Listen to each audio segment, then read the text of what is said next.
art and beauty mingle at the park by the North Carolina Museum of Art in Raleigh. Producer Sadie Maddock takes time to stroll through the woods and discover the magic of a small building that hides a whole new view of the world. There are no two moments in this space that are the same.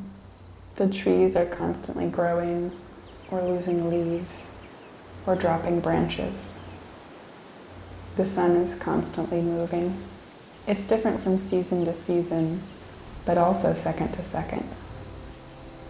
There's always wonder in nature.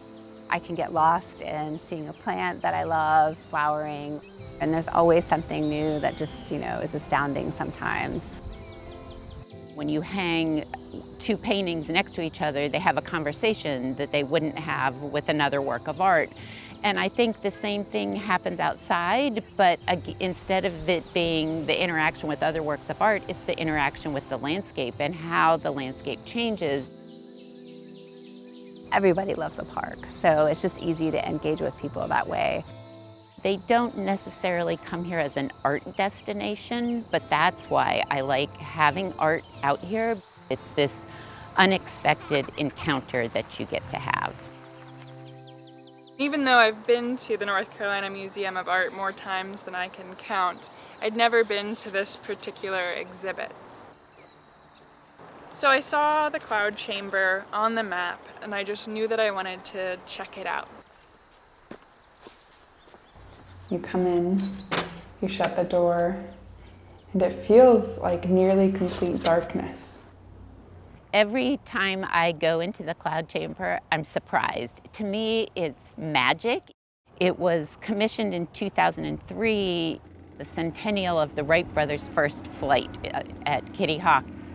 I started thinking about Chris Drury's work because it's all about the sky. The trees on the wall are upside down, and on the floor they're reaching into the sky.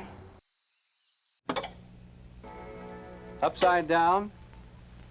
No, what you're seeing is just the way it should be on the back of what is called a camera obscura. Or you might just call it a pinhole camera. Chris Drury's cloud chamber operates as a room-sized pinhole camera. And instead of having a pinhole, in the center of the roof is a metal plate. And it has a hole in the middle of the plate that's about the size of a quarter.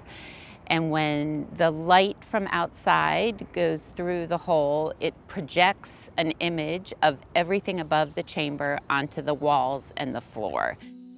What started as these vague shapes or shadows are beginning to take form. It takes probably 15 or 20 minutes for your eyes to fully adapt to the dark. Then when the image resolves and your eyes adjust, it's pretty amazing. I was here and documented it when it was being built. Chris Drury had a mason trimming the stones on site by hand. And then I also got to see this conservation project.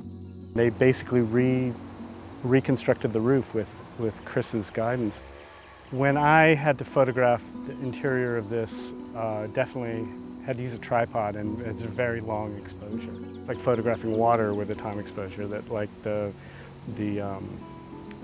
leaves become just sort of like an undulating wave rather than discernible individual objects. I've been photographing the Eno and Orange and Durham counties for almost 15 years. This camera is 135 years old. It's a joy to work with a camera like this and to take the results into a darkroom and make a photograph. The word camera obscura means dark room in Latin. The 19th century view camera is just another version of this. It's a very simple machine. It just has a volume, a room, and an opening, and a place to view it.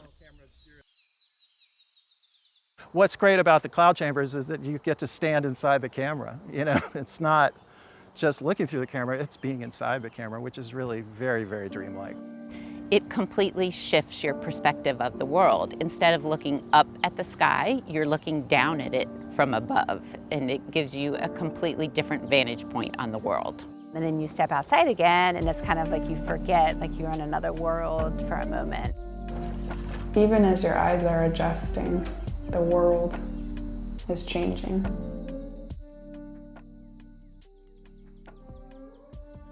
The Cloud Chamber for the Trees and Sky is on the campus of the North Carolina Museum of Art at 2110 Blue Ridge Road in Raleigh. To learn more, go to ncartmuseum.org.